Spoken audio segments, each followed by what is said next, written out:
B-A-T. It's in the name. Welcome into the Helping Healing Humor with Ben and Travis podcast. On today's episode, we're going to be coming live to you. Well, not live to you on podcast, but we're live right now in the Opryland Hotel from Lads to Leaders in Nashville, Tennessee. And so we're going to talk a little bit about Lads and what it means to us and how good they've been to us as well. And we'll talk about that conversation, or we'll have that conversation right after these important messages. The Adventures of Ben and Travis and the Joy Rider, the second book in our series. It focuses on helping you learn how to find joy in difficult times and to see how people with special needs also have some wonderfully special powers of encouragement. You can pre-order your copy at benandtravis.com/books. I'm Travis Creasy, campus minister at Riverside Christian Academy, pulpit minister for Riverside Church of Christ in Fayetteville, Tennessee. That's all-pro counselor with 3-Chord Counseling. Ben Hayes, he's also the pulpit minister at Highland Park Church of Christ in Muscle Shoals, Alabama. And as stated, we are at Lads to Leaders. And Ben, I'm going to tell you, I got done running a 5K this morning. Yeah. We had spring formal Thursday night. Yesterday, I did all the yard work, hopefully for the next 2 weeks, depending on how much rain. Very nice. Got up this morning, ran a 5K, jumped in the truck, drove up here to Nashville so that we could podcast, straight to the talk podcast. A little bit about the adventures of Ben and Travis and the Worry Coaster with folks and the Joy Rider. And on the way, right before I got in the truck, I hit up the Magic Mind. There you go. And man, I'm ready to roll. Not having any energy problem. Ready to roll. Drove up about an hour and 40 minutes. Been here since about 12:15. And man, no drop off, no nothing. So magicmind.com/BAT20, 48% off your initial subscription. It's very easy to cancel. I think you can even do it via text message.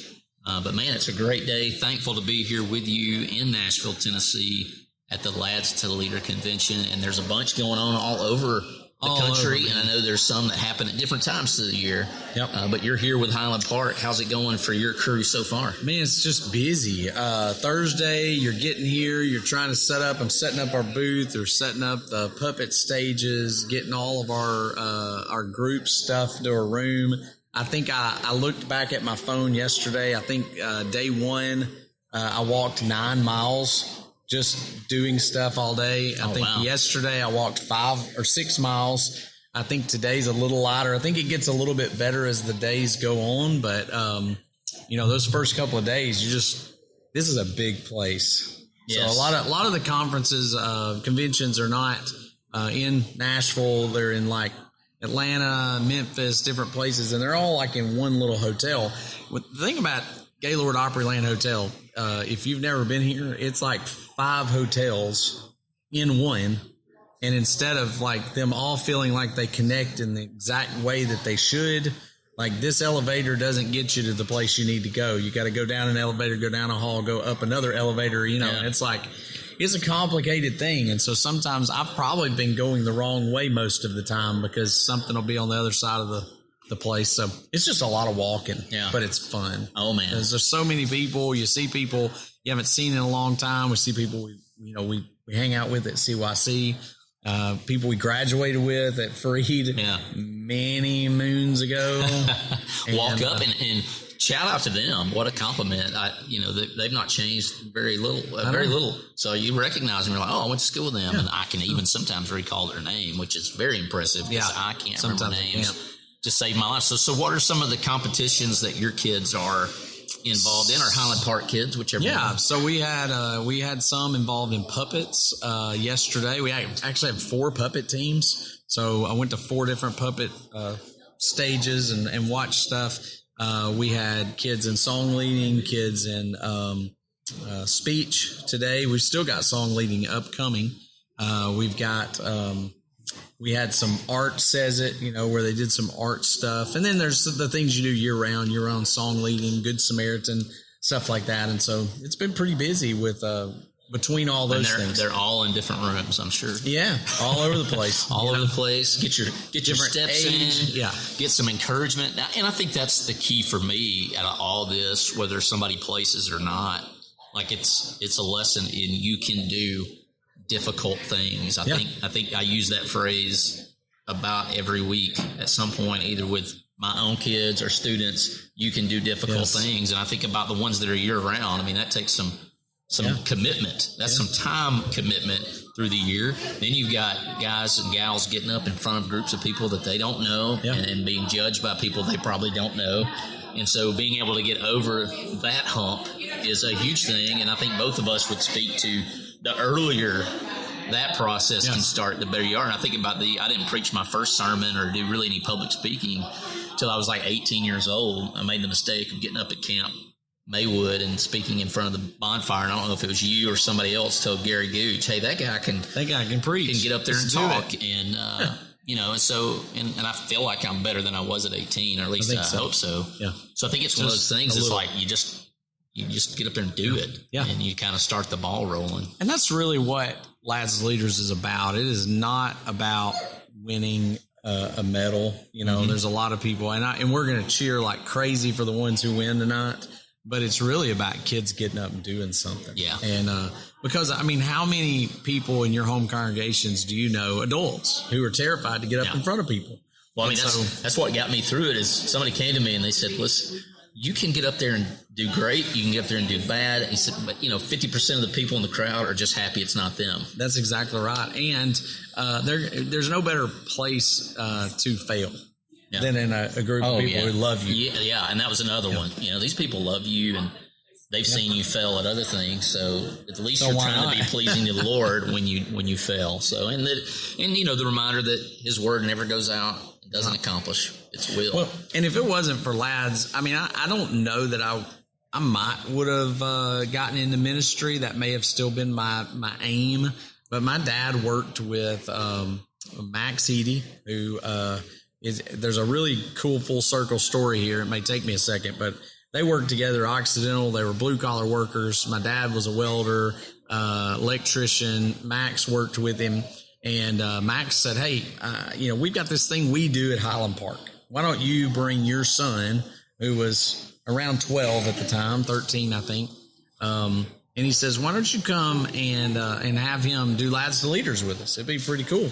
And so we didn't know what that was. So we signed up. I did speech and song leading. That's probably it. I don't remember if I did anything else. And so we came up here. I did both of those things. We did it a few times at other congregations before we came. Some small congregations. I remember one of the congregations we did it at, and this was way back in the 1900s as well. In 1992, 93, and the congregation we went to was so small and so far out in the country, they still had an outhouse. Oh, wow. And so we went, like, when we got there, we had to go to the restroom in the outhouse. Were there pterodactyls flying around? No, but I mean, it was like, it was way out there. So it was pretty cool. We got some experience, and we did that. Then we came up here and did it, and I never did Lads again. But it kind of gave me the bug, and I like speaking, and I like doing a little bit of that. And so I jumped in and came to Lads that year. And so fast forward ahead like 20 years or 30 years, whatever, and Highland Park calls, says we need a youth minister. And so now the lady who wrote my speech and the guy who invited me sit in the audience as I do my sermon every Sunday. The lady who wrote my speech and the guy who invited me sometimes leads the singing, and it's kind of a full circle Highland Park moment. Cool. So thankful to have Lads to Leaders. Yeah, and there happened to be a 9-month younger guy at Jacksonburg Church of Christ. So if Ben Hayes can do it, then anybody certainly Travis Creasy can. No, that is legit. I remember seeing you and your brother Kurt lead at church, and I think that conversation happened. I think I told Mom, said, if they can get up there and do it, then why can't I? And so you can either give Ben credit for that, Lads to Leaders credit for that, or blame, whatever you want to do. Whichever one it is. But I wouldn't. And the crazy thing is like I love preaching. Like, you come to me in my 20s, late teens, even 30s, and Travis Creasy would not say that. I liked it. It was okay, but man, I love doing it now. I don't know that I could do anything else. Some people might say I still haven't learned to do it, but certainly love that. So the influence, whether you even come here or not, I imagine if you're a member of the Church of Christ, you have felt the influence of Lads to Leaders, and probably even outside of that. So just a great program, and it's always good to see folks. And I like Lads because I'm not really a part of the program. I love CYC, love being a part of that program, but here I actually get to kind of interact with people, and I'm not as on the run to be somewhere else, much like yourself who have kids. Somebody asked me this morning, I walked in the restroom, and there was a guy in there, and he recognized me, I guess, from CYC, and he's like, the pressure's kind of off you today, isn't it? Like, you're not having, do any of the speaking or getting up in front of people. I was like, yeah, that's true. It's a lot more walking and trying to catch other people, but at least we didn't have to, we weren't having to get up and do something except this podcast. So I know Lads in Nashville and a lot of the other places are Easter weekend every year, right? Yeah, almost. I think all of them in the U.S. Well, I take that back. I think they started a couple. Maybe the one in Denver. Or Las Vegas. There was one in Pennsylvania. Maybe. I can't remember now where all they're at. But there was a couple of them when they were starting them, at least. They did them on a different weekend so they could send out some of their hard hitters to go out there and be there and kind of help get it established. I think India has one, maybe. Yes. London. Yes, I believe that. Maybe. India for sure. I've seen. I know there's at least a Shout few out to different Ricky Goodall. countries. Yeah, a couple of different countries. And I would say that most of the ones in the Southeast are probably Easter weekend. It seems right. Almost all of them. But either way, Orlando, you can go to the website. Orlando, pardon me if some of the ones that I remember are not still going, but at one time it was like Orlando and Nashville and Memphis and Indianapolis, but I'm not sure they've got that anymore. Atlanta. I know a lot of the Heritage Crews. All those are in Easter Atlanta, weekends. So, and if not, maybe you can find one that's a different weekend, but I think that's a pretty almost across the board a weekend that is used. And like Ben mentioned, there's one near you I would be willing to guess. Oh yeah. And being a long weekend, it could, for some people, I know not everybody gets Good Friday off, but maybe it's something you can look into, and we certainly would encourage it, along with things like Titus Camp, which I'm a big part of, that helps with training for teaching and preaching and stuff. Not nearly the large amount of offerings as Lads to Leaders for sure, but it's a nice intensive week. Well, and there's things like Bible Bowl. Our kids did that this morning, and that's less getting up in front and just spending time in God's Word. Yes, which we want to encourage in any way we can. Learning a book. I think it was all on Genesis this time, and so they had to learn the book of Genesis and answer 60 questions on it. That's a big book. It's a big book with a lot of information, but they did that. And it is Lads, the number 2, leaders.com. I think that's correct. All right. Is it behind us anywhere? I don't know. I don't think so. I think that's right, though. Yeah. You look up Lads to Leaders, it'll pop up, and you'll see it. So. You'll find it. It will hit you. And they're definitely needing people to sort of start going to some of the other locations. I'll say that for them. They didn't ask us to do that, but they had a record number of people at this one this year. Yes. And the whole place is under construction. And it's going to be like I-65 over the next 5 years. Different parts of this hotel is going to be under construction. So the fact that they had record numbers here, they had record numbers here, also put them in a bind with the construction. So they would love if you're close to Atlanta or you're close to Orlando or you're close to Memphis or some of the other areas, they would love for you guys to kind of branch out, try some of the new locations, just because it's a little tough with the way the crowd is. So the Adventures of Ben and Travis children's book, we have The Worry Coaster, which is out now. You actually can get it on Amazon. If you need to find it, Barnes & Nobles, you can go to benandtravis.com/books. You can order that one on Amazon. If you got Prime, they'll ship it to you for free. We're working on the Joyrider, pre-ordering right now for the Joyrider. And so the Adventures of Ben and Travis children's book. Question of the day, Ben. The Megladon is on a tear. Right? Something you thought you'd never hear on the Ben and Travis podcast, but the Megladon is on a tear. The Megladon has defeated Bigfoot. The Megladon has defeated the moon landing. The Megladon has defeated aliens, like little green men on other planets. And to clarify, that's which is more likely to be there. Which is more likely to be real, to exist, to actually have happened. We're not saying it is. We took the Megladon over the moon landing, Megladon over Bigfoot, Megalodon over aliens.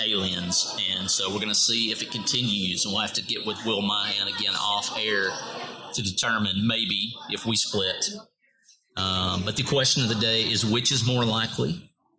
The Megladon being real, still alive. We're not talking about millions of years ago. Right now, he's somewhere. She's somewhere out there. We should have got Kyle Butt to come help answer this question, but that would be a good idea. Megalodon, or did the Egyptians have the internet? When I mean Egyptians, I mean like building the pyramids. Did they have the internet? Did they have the internet? Could they Google how to build? Could they have, like, we have things now that you can train via the internet, like a car. There are cars that don't have drivers. Yeah. And so, like, I keep coming back to, how did they build these pyramids, man? How did they build the pyramids? Like, we don't know. Like, people do not know. Like, the smartest people on the planet don't know how they built the pyramids. And God's people were there, and you can do a lot of things with God's people. That's true. I will broaden it, right? I won't say internet specifically, but did they have some kind of technology? Some technology that we didn't have. Right? I mean, I think that's too easy, though, because obviously they had something, because we don't know if we could build them now. Yeah. Right? So maybe not like... Did the aliens build those? I'm sorry? Did the aliens build those? Or did the aliens build those? I've heard that idea. So we'll go Megalodon, which is more likely the Megalodon exists right now, or technology. The Egyptians had some technology. Some technology we don't know about. Or was it just on the backs of the Hebrews, Got any ideas? I mean, I'm tempted to go once again with the Megalodon. We know sharks exist. Yeah. There's a chance there could be a large one out there. Yeah. I think the one thing I know just from reading history and listening to, there were large, talking about like house-sized stones that were moved by, the Chinese to like miles and miles and miles away from where they actually mined them to help build things. And they had rollers and they had pulley systems and they had people, the backs of people pushing these through frozen tundras. Just some crazy things. So I think it's possible that you can do those things without a crazy amount of technology. I don't think we know how they did it, but I think it's more likely they did it on the backs of the Hebrews or other servants or whatever. And I'm going to have a hard time unseating the Megalodon. So I'm going Megalodon. Yeah. I think I'm going to be on that train too. I think, we tend to read into the context like workers' rights or something. Yeah, but there's none of that. There's none of that in ancient Egypt, the most powerful country on the planet at the time, empire, whatever you want to call it, power. But what do you guys think? That's the question. What do you guys? I need to pose it more on Instagram see if the people out there keep Megalodon rolling. But I don't know what's going to unseat Megalodon. I think we're going to agree on this one, Ben, that the Megalodon is more likely to be alive and in the ocean today than the Egyptians having some special technology that helped them build or the aliens. I'm open to any theories on that. Like, what do you think built the pyramids? Were there that many Jewish people? Did they have that many folks? And maybe the Jewish people were just a group that was enslaved at the time. They weren't the only ones. And there were the other ones, So there you go, Ben. I appreciate you putting up with my crazy Megalodon questions, but he's on a tear. I don't know. What are we in a month? I don't know. 6 weeks? He's only been challenged by the moon landing. Which was wild that's the one that challenged. That is the challenge. But, there you go. We appreciate, once again, we'll mention Lads to Leaders. Appreciate them. We appreciate the Light Network, www.thelightnetwork.tv. We appreciate them letting us use their setup here at Lads. This is always a lot of fun. Absolutely. Especially with the fun questions at the end. They have such a great setup. They do have a great setup. Fantastic. I'm kind of jealous of it. On the regular. Check their stuff out. It's all good. Yeah, all good stuff. So appreciate everybody listening. And we'll talk at you again next week.